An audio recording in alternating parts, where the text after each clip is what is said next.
Hi, I'm Angie, and today I'm making banana coconut loaf. I've preheated the oven to 350 degrees and I've aligned a 9x5 loaf pan and slightly greased it. In this bowl I've got 2 large eggs that I've beaten together.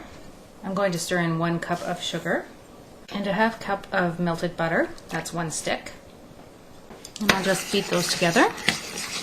Now I'm going to stir in 1 cup of mashed banana. That's equal to about 3 small bananas.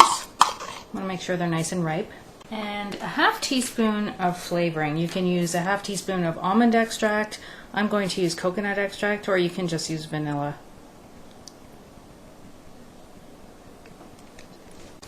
So I'll beat those together and I'll set that aside while we combine the dry ingredients. For the dry ingredients, I've got 1½ cups of all-purpose flour and a ½ cup of coconut, 1½ teaspoons of baking powder, a ½ teaspoon of baking soda, and a ½ teaspoon of salt. You can also add a ½ cup of chopped walnuts, and I've got a ½ cup of chopped maraschino cherries. Let's combine those together. And I'll stir this into the wet ingredients. You want to stir that just to combine it. I'm going to bake this at 350 for about an hour. I'll pour that in my prepared pan. Smooth out the top.